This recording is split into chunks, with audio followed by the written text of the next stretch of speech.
একজন ইমানদারের দাম আল্লাহর কাছে তত বেশি। একজন ইমানদার বান্দা যতদিন পৃথিবীতে বেঁচে থাকবে, ওই ইমানদারের কারণে আল্লাহ পৃথিবীটা ধ্বংস করবে না।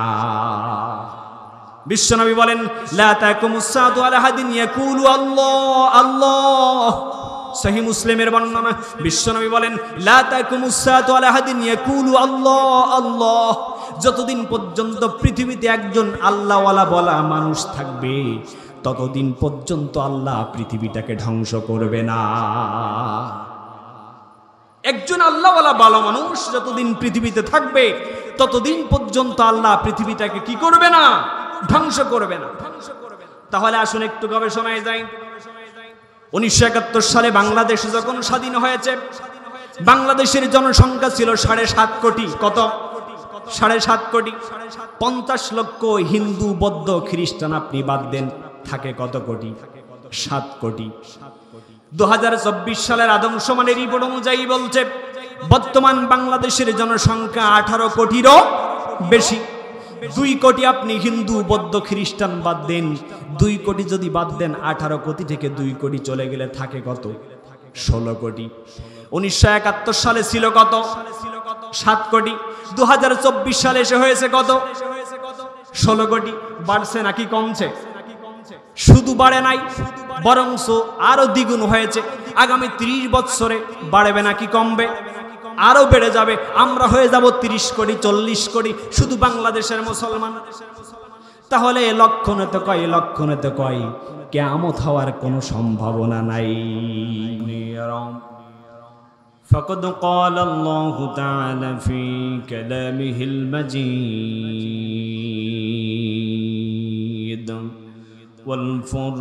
والفرقانه الحميد। আসুন সকলে মিলে বিতাড়িত মরদুদ শয়তান হতে পানা চেয়ে পড়ে নেই। আউযু বিল্লাহি মিনাশ শাইতানির রাজীম। বিসমিল্লাহির রাহমানির রাহিম। ইন্নাল্লাহা আশতারা মিনাল মুমিনিনা আনফুসাহুম ওয়া আমওয়ালাহুম বিআন্না লাহুমুল জান্নাহ। সাদাক্তা ইয়া রাব্বাল আলামিন। وقال رسول الله صلى الله عليه وسلم لا يؤمن أحدكم حتى أكون أحب إليه من والده وولده والناس أجمعين إن الله وملائكته يصلون على النبي يا أيها الذين آمنوا صلوا عليه وسلموا تسليما اللهم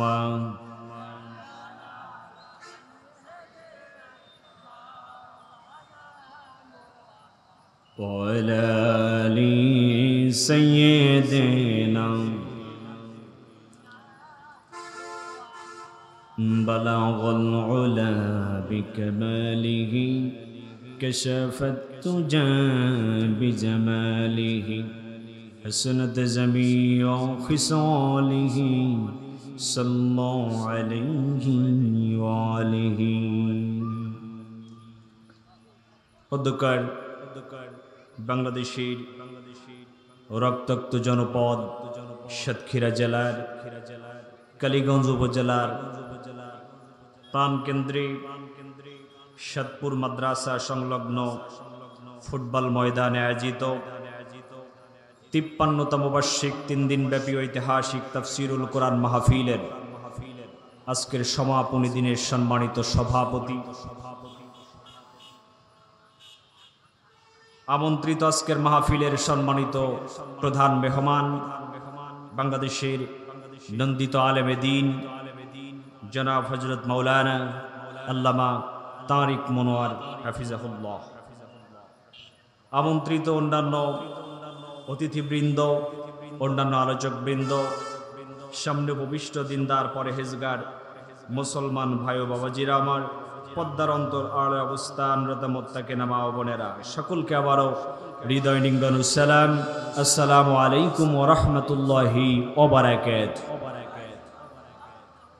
শুকরিয়া সে মহান আল্লাহ সুবহানাহু ওয়া তাআলার দরবারে যে আল্লাহ রাব্বুল আলামিন হাজারো ব্যস্ততাকে পিছনে ফেলে এমন একটি জান্নাতি বাগানে শুধু আসার নয়, কিছু কথা বলা এবং শোনার তৌফিক দিয়েছেন। সে মহান মুনিবের দরবারে লাখ কোটি শুকরিয়া আদায় করে সকলে জবান খুলে বলি আলহামদুলিল্লাহ। দুরুদ ও সালাম বিশ্ব মানবতার মুক্তির দিশারি সকল আম্বিয়াদের শ্রেষ্ঠ আওলাদ সৈয়দুল মুরসালিন নবী মুকাররম সৈয়দনা মুহাম্মদ রাসূলুল্লাহ সাল্লাল্লাহু আলাইহি ওয়াসাল্লাম মাগফিরাত কামনা করি সেই সকল মধ্যে মুজাহিদদের জন্য যারা দ্বীনের জন্য, ইসলামের জন্য, নাইনচাপ ভিত্তিক সমাজ গঠনের জন্য জীবন দিয়ে চলে গিয়েছেন। বিশেষ করে 5ই আগস্টে যে সকল ছাত্র ভাইয়েরা রক্ত বিলিয়ে দিয়ে বাংলার আকাশে নতুন স্বাধীনতার সূর্য উদিত করেছেন, সেই সকল ছাত্র ভাই সহ সকলকে আল্লাহ তাআলা শাহাদাতের সর্বোচ্চ মাকাম দান করুন, বলেন আমিন। সুস্থতা কামনা করি সেই সকল ছাত্র ভাইদের প্রতি যে সকল ছাত্র ভাইয়েরা এখনো হাসপাতালের বেডে শায়িত আছেন, অসুস্থতার কাতরে সাবিল আছেন। দোয়া করি আল্লাহ তাআলা তাদের সকলকে পরিপূর্ণ সুস্থতা দান করুন, বলেন আমিন। সম্মানিত উপস্থিতি, আমি ভূমিকাতে সময় দীর্ঘায়িত করতে চাই না, যেহেতু অল্প কিছুক্ষণের মধ্যে আজকের মাহফিলের প্রধান মেহমান আলোচনা করবেন। তার আগে আমি আপনাদের সামনে সূরা তাওবার 111 নম্বর আয়াতের আলোকে কিছু কথা বলতে চাই। আল্লাহ তাআলা যেন আমার জবান এবং মেধাকে আপনাদের খেদমতে কবুল করেন, বলেন আমিন। তবে প্রত্যেকটা জিনিসের মুকদ্দম ভূমিকায় সূচনায় কিছু কথা বলা দরকার। আজকে এমন একটা সময় এই তাফসীর মাহফিল অনুষ্ঠিত হচ্ছে, আমরা যেমন মুক্ত মনে খোলা আকাশের নিচে তাফসীর মাহফিল শোনার জন্য এসেছি, ঠিক সেই সময় সেই মুহূর্তে ফিলিস্তিনের আকাশ বাতাস পিতাহারা সন্তানের বেদনায় গোটা ফিলিস্তিনের আকাশ বাতাস প্রকম্পিত হচ্ছে। এমন সময় আমরা এখানে তাফসীর মাহফিল অনুষ্ঠিত হচ্ছে, যে সময় ফিলিস্তিনের আকাশ বাতাসে পিতাহারা সন্তানের বেদনায় ক্রন্দনে পিতা সন্তানের খণ্ডিত অংশগুলো কাফনের কাপড়ে মুড়িয়ে সর্বাঙ্গে চুমা খাচ্ছে এবং তার ক্রন্দনে যেন গোটা ফিলিস্তিনের মাটিগুলো থরথর করে কাঁপছে। কথা বলতেই হবে, ঠিক না বেঠিক? কিন্তু দুঃখ লাগে, কষ্ট লাগে, পৃথিবীতে 57টির অধিক মুসলিম রাষ্ট্র, আজ পর্যন্ত কোন মুসলিম রাষ্ট্রের রাষ্ট্রপ্রধান এখনো পর্যন্ত একযোগে ফিলিস্তিনের অসহায় মা বোনদের পক্ষে এক টেবিলে বসে ইসরায়েলের বিপক্ষে একটা বার্তা দিতে পারে নাই। কথা বলেন, ঠিক না বেঠিক? কারণ গোটা পৃথিবীর অধিকাংশ মুসলিম রাষ্ট্রের রাষ্ট্রপ্রধানগুলো টাটকা নির্ভেজাল মুনাফিক আর খাঁটি হারাম আর বেঈমানে পরিণত হয়েছে। আজকে যদি গোটা পৃথিবীর 57টি মুসলিম রাষ্ট্রের রাষ্ট্রপ্রধান একত্রিত হয়ে একযোগে এক টেবিলে বসে যদি একটা বার্তা দিতে পারত, ইসরায়েল যা করেছো যথেষ্ট করেছো, থামো। 70 বছর ধরে ফিলিস্তিনের মুসলমানদের প্রথম কিবলা বাইতুল মাকদাসের আযান ইকামতকে বন্ধ করে দিয়েছ। 70 বছর ধরে একটা স্বাধীন মুসলিম রাষ্ট্রকে বাম্পিং করে মাটির সাথে মিশিয়ে দিয়েছ। ইসরায়েল যথেষ্ট হয়েছে, থামো। আমরা গোটা পৃথিবীর 250 কোটি মুসলমান 57টি রাষ্ট্রের রাষ্ট্রপ্রধান একত্রিত হয়ে তোমাদের বিরুদ্ধে একযোগে বার্তা প্রদান করলাম। আগামীকাল পূর্ব দিগন্তে সূর্যোদিত হওয়ার পর থেকে আর একটিবার যদি ফিলিস্তিনের মা বোনদের উপর একটা বম্পিং করা হয়, একটা গুলি করা হয়, পৃথিবী থাকবে কি থাকবে জানি না। 57টি রাষ্ট্রের রাষ্ট্রপ্রধান 250 কোটি মুসলমান যা আছে তাই নিয়ে ময়দানে ঝাঁপিয়ে পড়বে। কাবার মালিকের কসম করে বলছি, শুধু একটা ঘোষণা দিতে পারলেই আগামী 24 ঘন্টার মধ্যে গোটা পৃথিবীর মানচিত্র থেকে ইসরায়েলের নাম নিশানা মুছে যাওয়ার কথা ছিল। কিন্তু আজকে আমরা তাদের পক্ষে একযোগে এখনো পর্যন্ত বার্তা দিতে পারে নাই। এই সুযোগ নেই গোটা পৃথিবীর কুফরি শক্তি একত্রিত হয়ে পৃথিবী থেকে ইসলাম এবং মুসলিমদেরকে নিধন করার জন্য তারা পায়তারা চালাচ্ছে। কথা বলেন ঠিক না বেঠিক? মুসলমান আজকে ফিলিস্তিন থেকে শিক্ষা গ্রহণ করুন। আজকে ফিলিস্তিনের মুসলমানদের উপরে হচ্ছে, সম্প্রতি ভারতে হচ্ছে, আগামীকাল বাংলাদেশে হবে কিনা তার কোনো গ্যারান্টি নাই। কথা বলেন ঠিক না বেঠিক? মুসলমান ফিলিস্তিন থেকে শিক্ষা গ্রহণ করে আর দলমত নির্বিশেষে সমস্ত সব ফেরকা চিন্তা ভুলে গিয়ে আল্লাহর জমিন আল্লাহর দিন প্রতিষ্ঠার জন্য যদি একত্রিত হয়ে যেতে পারেন, না ইনসাফ ভিত্তিক সমাজ গঠনের জন্য একত্রিত যদি না হতে পারেন, যদি এক হয়ে যেতে পারেন এবং আল্লাহর জমিন আল্লাহর দিন প্রতিষ্ঠার জন্য যা কিছু আছে তাই নিয়ে যদি ময়দানে ঝাঁপিয়ে পড়তে পারেন, সীসাডালা প্রাচীর যদি ঐক্যের সীসাডালা প্রাচীর যদি গঠন করতে পারেন, ইনশাআল্লাহ আগামীর বাংলাদেশ ইসলামের বাংলাদেশ, আগামীর বাংলাদেশ কোরআনের বাংলাদেশ, আগামীর বাংলাদেশ আল্লামা সাঈদীর স্বপ্ন পূরণের বাংলাদেশ। মুসলমান আজকে আমরা আসুন সেই ঈমান দীপ্ত আহ্বানে সূরা তাওবার 111 নম্বর আয়াতের আলোকে আল্লাহ তাআলা যেন আমাদের কিছু কথা আমলে নিয়তে শোনার তৌফিক দান করেন, বলেন আমিন। সূরার নাম সূরা তাওবা, আয়াত নম্বর 111। আল্লাহ তাআলা বলছেন, ইন্নাল্লাহা ইশতারা, নিশ্চয় আল্লাহ তাআলা ক্রয় করে নিয়েছেন, কিনে নিয়েছেন। সুবহানাল্লাহ বলবেন না? মিনাল মুমিনিনা, মুমিনদের কাছ থেকে, আনফুসাহুম তাদের জান, ও আমওয়ালাহুম তাদের মাল, বিআন্না লাহুমুল জান্নাহ, জান্নাতের বিনিময়ে। কন্যা সুবহানাল্লাহ। সূরা তাওবা 111 নম্বর আয়াতে রব্বুল আলামিন বলেন, নিশ্চয় আল্লাহ তাআলা মুমিনদের কাছ থেকে ক্রয় করে নিয়েছেন, কিনে নিয়েছেন। তাহলে বলতে হবে বাক্যটি অতীতকাল নাকি ভবিষ্যৎকাল? কথা বলেন না কেন? বাক্যটি হলো অতীতকাল, পাস্ট টেন্স। আল্লাহ বলছেন ইন্নাল্লাহা ইশতারা, নিশ্চয় আল্লাহ তাআলা ক্রয় করে নিয়েছেন, কিনে নিয়েছেন। আল্লাহ ক্রয় করবেন বলেন নাই, অতীতকালের শব্দ ব্যবহার করে পাস্ট টেন্স ব্যবহার করে আল্লাহ বলছেন নিশ্চয় আল্লাহ তাআলা মুমিনদের কাছ থেকে ক্রয় করে নিয়েছেন, কিনে নিয়েছেন। আনফুসাহুম তাদের জান, ওয়া আমওয়ালাহুম তাদের মাল, বিআন্না লাহুমুল জান্নাহ, জান্নাতের বিনিময়ে। তাহলে কি বুঝলেন? সূরা তাওবার 111 নম্বর আয়াত রব্বুল আলামিন বলেন, দুনিয়ার মানুষ, দুনিয়ার মুমিন, তোমরা যদি জান এবং মালটা যদি আমি আল্লাহ আমার রাস্তায় বিলিয়ে দিতে পারো এবং মালিকানাটা যদি আমার কাছে হস্তান্তর করতে পারো, ট্রান্সফার করতে পারো, আমি রব্বুল আলামিন ঘোষণা দিলাম বিআন্না লাহুমুল জান্নাহ, আমি আল্লাহ তোমাদেরকে জান্নাত দান করব। এই আয়াতের প্রথম নম্বর সত্য হলো আল্লাহর প্রতি ঈমান আনতে হবে। কি? আল্লাহর প্রতি ঈমান আনতে হবে। কারণ ঈমানটা হলো মূল ভিট, মূল ফাউন্ডেশন। তাফসীরের পরিভাষায় ঈমানকে একের সাথে তুলনা করা হয়েছে। কত? এক। আপনি ঈমান এনেছেন, আপনার কাছে এক আছে, আমলে সলে করেছেন, যত আমল করবেন, নেক আমল করবেন, একের পর শূন্য আকারে একের পিছনে যোগ হয়ে যাবে। সুবহানাল্লাহ বলবেন না? আপনার কাছে একটি 1000 টাকার নোট আছে, গভর্নমেন্ট যখন এটি পেইন্ট করেছেন, যখন তৈরি করেছেন, এক দিয়ে 3টা শূন্য 1000, এখন একটা দ্বিতীয় মনে নাই, আরো যদি 2টা শূন্য বাড়িয়ে দেয়, ওই টাকাটির কোনো দাম আছে? টাকাটি কি টাকা? জাল টাকা। ঠিক তেমনি ভাবে আপনি যদি ঈমান না আনতে পারেন, এক যদি অর্জন না করতে পারেন, যত আমল করবেন, আমলে সলে করুন না কেন, কোন আমল আপনার আমল নামায় কবুল হবে? আগে ঈমান আনতে হবে। ঈমান বড় দামি জিনিস। একজন ঈমানদারের দাম আল্লাহর কাছে কত বেশি শুনুন।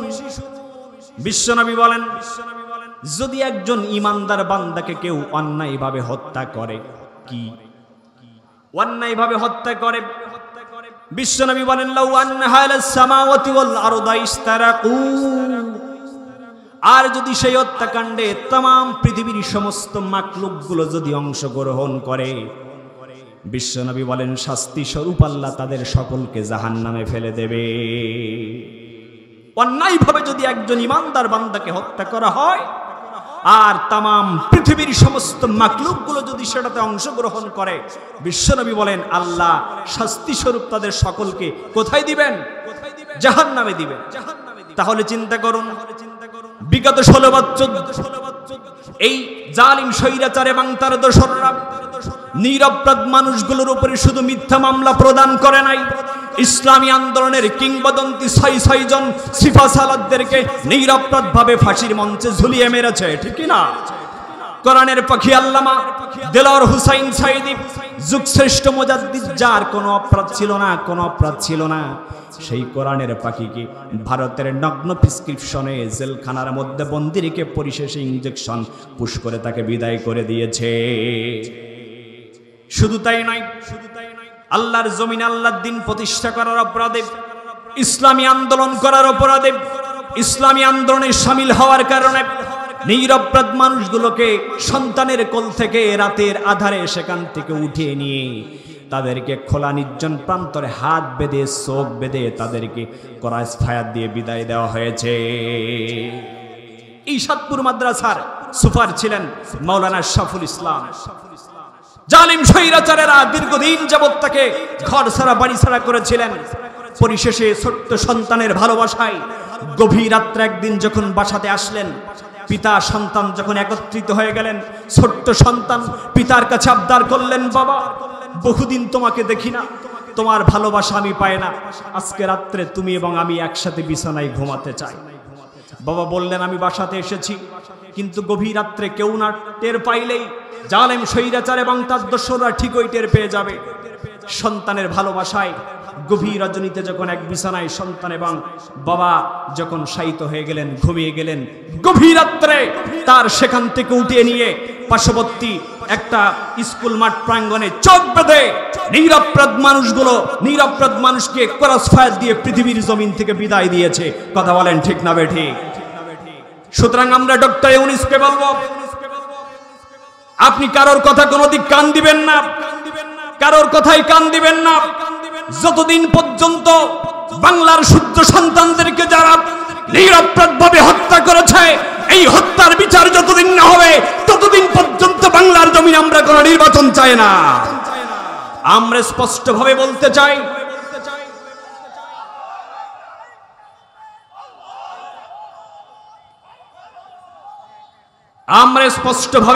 চাই, আপনি কোন স্রোতের জোয়ারে ভেসে বাংলার ক্ষমতায় আসেননি। লক্ষ লক্ষ ছাত্র জনতা রক্ত দিয়ে রাজপথ পিচ্ছিল পাড়ে দিয়ে আপনি ক্ষমতায় এসেছেন। সুতরাং সেই বাংলার মুসলমান আপনার কাছ থেকে শাপলা চত্বরে নিরীহ আলেমদের হত্যার বিচার দেখতে চায়, বিডিআর পিলখানার হত্যার বিচার দেখতে চায়। বাংলার জমিনে কিংবদন্তি মুফাসসিরে কোরআনের পাখিকে যারা নিরপরাধভাবে ইনজেকশনের মাধ্যমে পুশ করে বিদায় করেছেন, সেই হত্যার ষড়যন্ত্র বাংলার মুসলমান দেখতে চায়। সুতরাং আপনি কারোর কথায় কান দিবেন না। যতদিন পর্যন্ত বাংলার জমিনে মানুষগুলো সঠিক বিচার না পাবে, ততদিন পর্যন্ত বাংলার সংসদে আমরা কোনো নির্বাচন চাই না। তবে আমরা কিন্তু নির্বাচনের বিপক্ষে নয়, আমরা নির্বাচনের পক্ষে। দেশে একটা বৈধ সরকারের অবশ্যই প্রয়োজন আছে, তবে দেশ একটা ভঙ্গুর দেশ। এই দেশটাকে একটা স্থানে নিয়ে যেতে হবে, বিলম্বও নয়, আবার বেশি সময়ও ক্ষেপণ নয়, আবার কম সময়ের মধ্যে নয়। একটা এস্টাবলিশ দেশ হিসেবে পরিণত করার পরে আমরাও বাংলাদেশে নির্বাচন চাই। কথা বলেন ঠিক না বেঠিক? যে কথা বলতেছিলাম, একজন ইমানদারের দাম আল্লাহর কাছে কত বেশি। বিশ্বনবী বলেন, একজন ইমানদার বান্দা যদি তার হালাল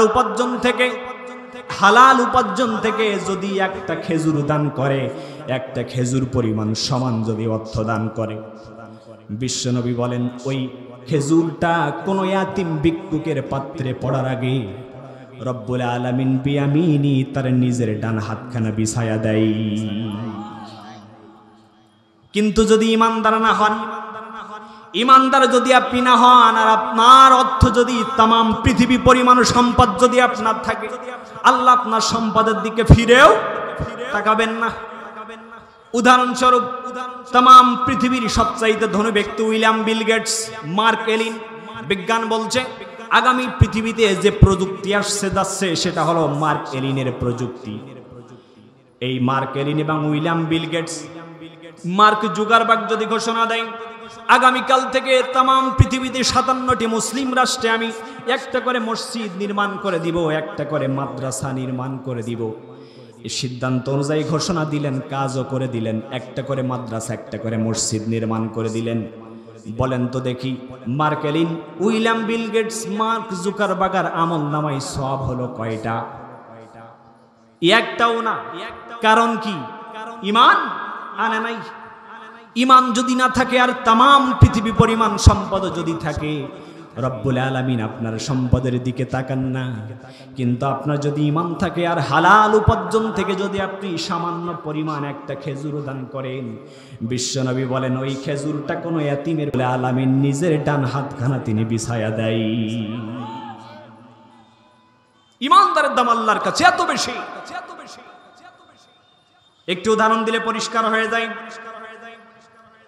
আমার পাশে বসে আছেন এলাকার জনপ্রতিনিধি, সকল মানুষের হৃদয়ের মণিকোঠে অবস্থান করছেন ডাক্তার আব্দুল কাদের। ডাক্তার আব্দুল কাদেরের মেয়ে, একটা মেয়ে আছে, মেয়েটা বিবাহ প্রদান করবেন ভালোবেসে। বাংলাদেশের প্রধান উপদেষ্টা তাকে দাওয়াত করলেন, জেলার ডিসিকে দাওয়াত করলেন, ইউনিয়ন প্রতিনিধিকে দাওয়াত করলেন, এসপি মহোদয়কে দাওয়াত করলেন। বিয়ের দিন ঘনিয়ে আসলো, বিয়ের অনুষ্ঠান জাঁকজমকভাবে চলতে লাগলো। হঠাৎ করে প্রধান উপদেষ্টা তার পিএস এর মাধ্যমে ফোন কল করে জানিয়ে দিলেন পার্লামেন্টে জরুরি মিটিং থাকার কারণে তোমার মেয়ের বিবাহে আমি অংশগ্রহণ করতে পারি নাই। বলেন প্রধান উপদেষ্টা যদি না আসে ডাক্তার সাহেবের মেয়ের বিবাহ কি বন্ধ হবে? ভালো করে বলেন, বন্ধ হবে না। জেলা প্রতিনিধি ডিসি সাহেব একই কথা বললেন, আজকে আমার জেলাতে বড় জরুরি মিটিং থাকার কারণে আমি আজকে আপনার মেয়ের বিবাহে অংশগ্রহণ করতে পারলাম না। প্রধান উপদেষ্টা ঢাকা থেকে যদি না আসে, বিবাহ যদি বন্ধ না হয়, এবার যেহেতু জেলার প্রতিনিধি প্রশাসন প্রধান তিনি যদি না আসে, এবার মনে হয় মেয়ের বিবাহটা বন্ধ হবে। বন্ধ হবে না। ইউনিয়ন যিনি চেয়ারম্যান আছেন তিনি একই কথা বললেন, জেলা পরিষদে জরুরি মিটিং থাকার কারণে আজকে আপনার মেয়ের বিবাহে অনুষ্ঠানে আমি অংশগ্রহণ করতে পারলাম না, এবার মনে হয় বিবাহ বন্ধ হবে। বন্ধ হবে না। কিন্তু বর আগামীকাল নামাজের পরে বর রওনা দিয়েছেন সাতক্ষীরা। তার মেয়ের বর যিনি হবেন কনের বর যিনি হবেন, দোলা যিনি হবেন, তিনি রওনা দিয়েছেন। প্রতিমধ্যে কিছু দূর আসার পরে একটা রোড অ্যাক্সিডেন্ট করে, একটা ট্রাকের সাথে অ্যাক্সিডেন্ট করে দুর্ঘটনার মাধ্যমে মেয়ের বর যিনি হবেন, দোলা যিনি হবেন, তিনি মারা গেছেন। ফোন কলটি তার কাছে আসলো, ডাক্তার সাহেব আপনার জামাই যিনি হবেন তিনি আজকে আসার পথে সড়ক দুর্ঘটনায় মারা গিয়েছেন। বলেন তো দেখি এই ঘোষণা শোনার পরে বিবাহ অনুষ্ঠান চলবে নাকি বন্ধ হবে? শুধু বন্ধ হবে না, পুরো অনুষ্ঠানটাই পাংশা হয়ে যাবে। মুসলমান কি বুঝলেন? ভালো করে এবার চিন্তার খোরাক নিয়ে যান। প্রধান উপদেষ্টা যদি না আসে বিবাহের অনুষ্ঠান বন্ধ হবে না, ডিসি না আসলে বন্ধ হবে না, এসপি না আসলে বন্ধ হবে না, উপজেলা চেয়ারম্যান না আসলে বন্ধ হবে না। বরঞ্চ তারা যদি আসতো বিয়ের অনুষ্ঠানটা আরো ভালো হতো, জাঁকজমকপূর্ণ হতো। তারা আসে নাই, কিচ্ছু আসে যায় না। বিয়ের বর এসেছে, বর যেহেতু এসেছে বিয়ে হবে, ঠিক কিনা? কিন্তু ওই বিয়ের বর যদি কানা হোক আর কুজো হোক আর খোড়া হোক, যাই হোক না কেন, তিনি আসলেই বিবাহ হবে। আর তিনি যদি না আসে, সমস্ত অতিথি যদি আসে, তাহলে বিয়ের অনুষ্ঠানটা হবে না, পুরো অনুষ্ঠানটা পাংশা হয়ে যাবে। বিয়ের দিনে প্রধান উপদেষ্টার চাইতে, ডিসি মহোদয়ের চাইতে, এসপি মহোদয়ের চাইতে, উপজেলা চেয়ারম্যানের চাইতে একজন কানা বর, একজন খোড়া কুজো বরের যেমন দাম বেশি, বিয়ের দিনে বড় প্লেটটা থাকে বরের সামনে, বড় টুপিটা থাকে বরের সামনে, বড় প্লেটটা থাকে, বড় টুপিটা তার মাথায় থাকে।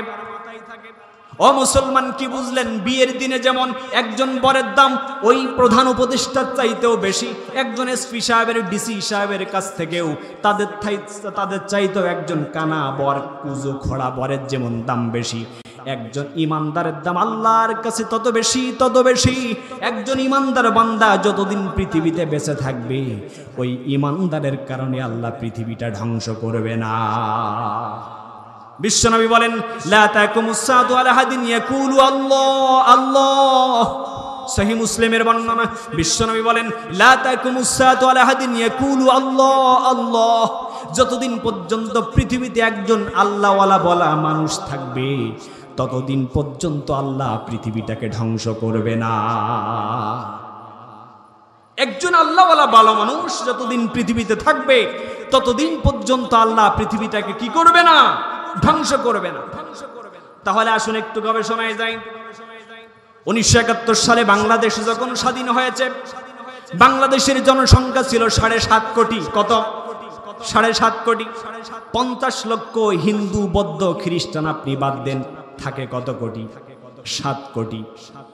2024 সালের আদমশুমারির রিপোর্ট অনুযায়ী বলছে, বর্তমান বাংলাদেশের জনসংখ্যা 18 কোটিরও বেশি। 2 কোটি আপনি হিন্দু, বৌদ্ধ, খ্রিস্টান বাদ দেন, 2 কোটি যদি বাদ দেন, 18 কোটি থেকে 2 কোটি চলে গেলে থাকে কত? 16 কোটি। 1971 সালে ছিল কত? 7 কোটি। 2024 সালে এসে হয়েছে কত? 16 কোটি। বাড়ছে নাকি কমছে? শুধু বাড়ে নাই, বরংস আরো দ্বিগুণ হয়েছে।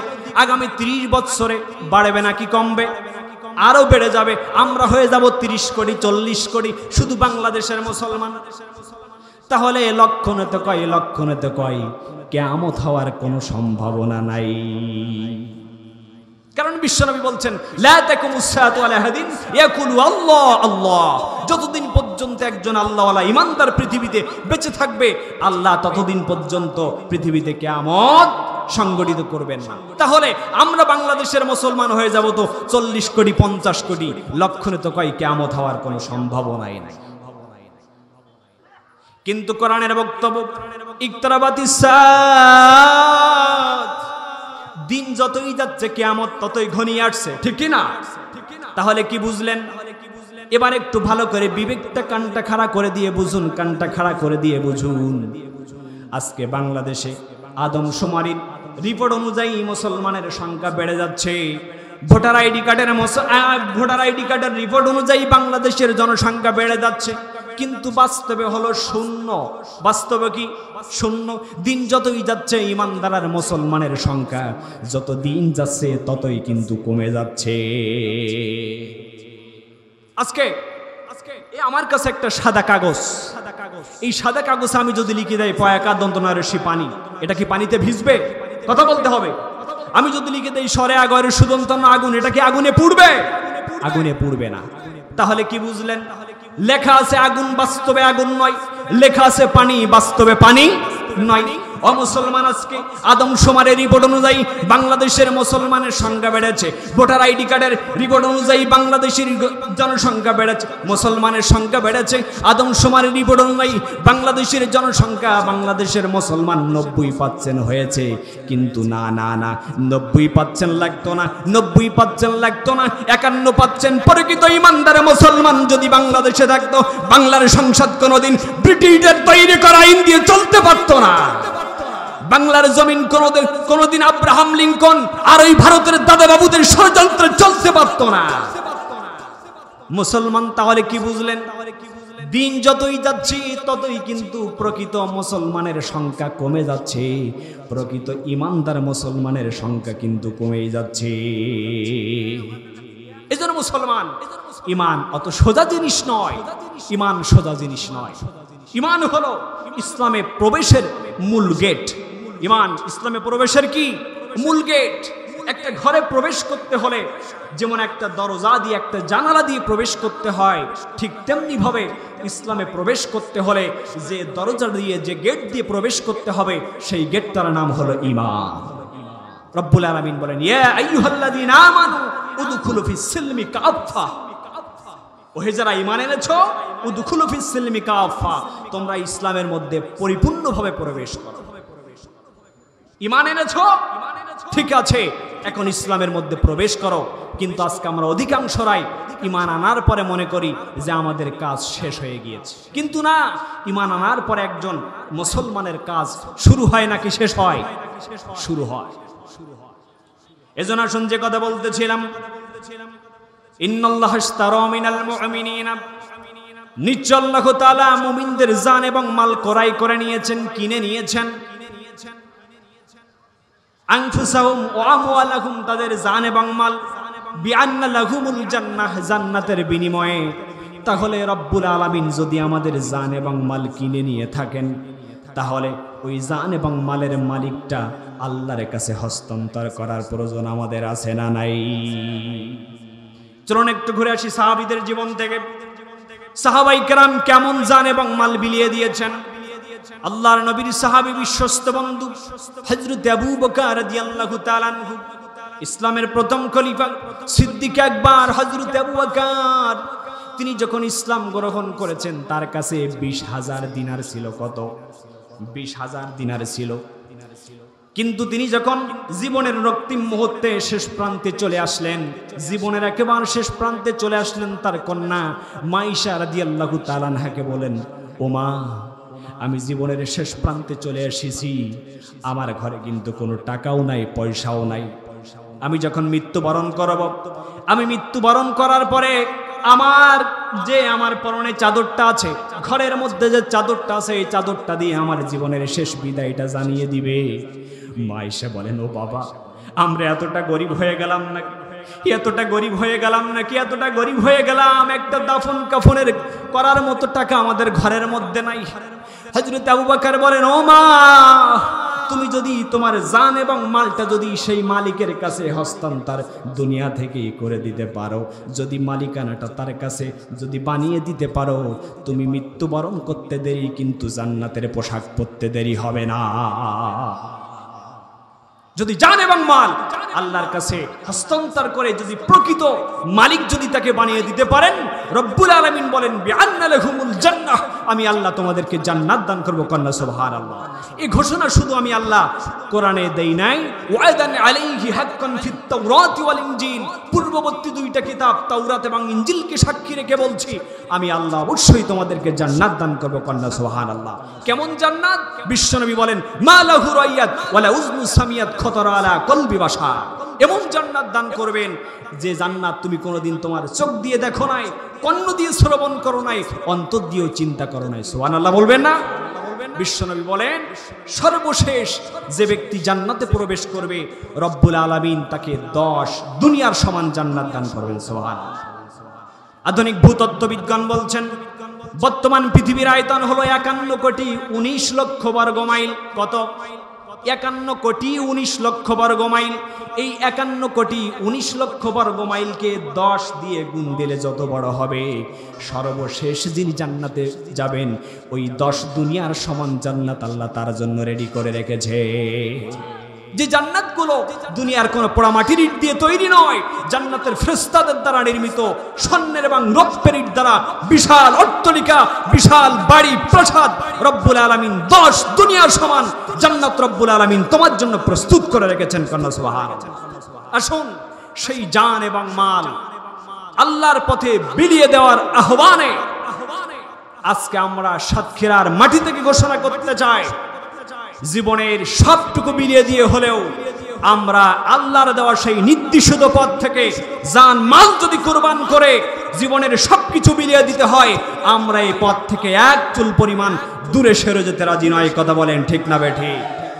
মুসলমান এই সাতক্ষীরার মাটি বারবার রক্ত দিয়ে প্রমাণ করেছে, সাতক্ষীরার মাটি ইসলামী আন্দোলনের ঘাঁটি। কথা বলেন ঠিক না বেঠিক? সাতক্ষীরার মাটি শহীদ আলী মুস্তফার মাটি, সাতক্ষীরার মাটি শহীদ মুস্তফা রিপুজ্জামানের মাটি, সাতক্ষীরার মাটি শহীদ আমিনুরের মাটি, সাতক্ষীরার মাটি শহীদ কামালের মাটি, সাতক্ষীরার মাটি শহীদ আসিফের মাটি। এই সাতক্ষীরার মাটিতে আবার যদি কেউ দ্বিতীয়বার মুসলমান ইসলামী আন্দোলনকে নিয়ে আবার যদি কেউ হরিখেলায় লিপ্ত হয়ে ওঠে, সাতক্ষীরার মুসলমান ইমান দীপ্ত কণ্ঠে আওয়াজ দিয়ে প্রমাণ করতে হবে, জীবনের সবকিছু মিলিয়ে দিয়ে তাদের ষড়যন্ত্র সাতক্ষীরার মাটিতে আর বাস্তবায়ন করতে দেওয়া হবে না, হবে না, হবে না। মুসলমান প্রমাণ করে দিতে হবে। এই 2024 সালের 5ই আগস্টে 2024 সালের 5ই আগস্টে সেই শহীদ বীর আবু সাঈদের দুহাত প্রসারিত করে বুকের মধ্যে বইছে ঝড়, বুক পেতেছি গুলিকর, সেই মুগ্ধের পানি পানি বলে চিৎকার করার মাধ্যমে বাংলাদেশের স্বাধীনতার যে নতুন সূর্য দিতে হয়েছে, স্বাধীনতার নতুন সূর্যকে আর বৃথা যেতে দেওয়া হবে না, হবে না। প্রয়োজনে মুসলমান জীবন দেবে, কিন্তু ঈমান দেবে না। ইসলামী আন্দোলনের নেতা কর্মীদেরকে পাহারা দিয়ে সজাগ দিয়ে প্রমাণ করে দিতে হবে যে মুসলমান রক্ত দিয়ে স্বাধীনতা আনতে জানে, সেই মুসলমান রক্ত দিয়ে স্বাধীনতা রক্ষাও করতে জানে। মুসলমান দলমত নির্বিশেষে ভেদাভেদ ভুলে গিয়ে এক কাতার ঐক্যবদ্ধভাবে প্রমাণ করে দিয়ে সজাগ থাকতে হবে। ভারতের নগ্ন হস্তক্ষেপে যেন জালিম স্বৈরাচার পিছনের দরজা দিয়ে চট করে ঢুকে না যেতে পারে।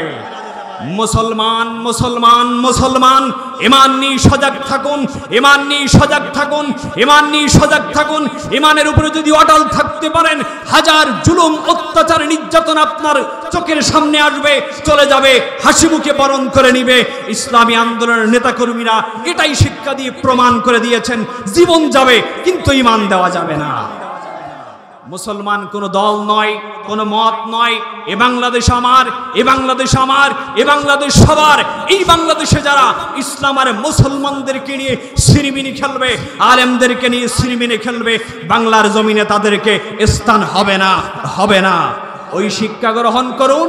একজন এই বাংলার জমিন থেকে ইসলাম তাহজিব তামাদ্দুনকে নিষিদ্ধ করার জন্য কত ষড়যন্ত্র করলো, আয়না ঘর করলো, মানুষের বাড়িগুলো বুলডোজার দিয়ে ভেঙ্গে গুড়িয়ে দিল। আল্লাহ যখন ইশারা করেছেন, পিছনের দরজা দিয়ে চোরার ডাকাতের মধ্যে এক কাপড়ে পালাতে বাধ্য হয়েছে। সুতরাং ইসলাম আর মুসলমানদেরকে নিয়ে, আলেম ওলামাদেরকে নিয়ে কখনো রক্তচক্ষুকে পরোয়া করে কথা বলবেন না। কারণ আমরা বাংলাদেশের এক প্রান্ত থেকে আবার প্রান্তে কথা বলি, কারোর রক্তচক্ষুকে পরোয়া করে কথা বলি না। আমাদের একটাই উদ্দেশ্য, টার্গেট, যতদিন পর্যন্ত বাংলার মসনদে কোরআনের আইন চালু না হবে, আমাদের আওয়াজ কেউ কোনোদিন বন্ধ করতে পারবে না। আসুন, ফিরে আসুন।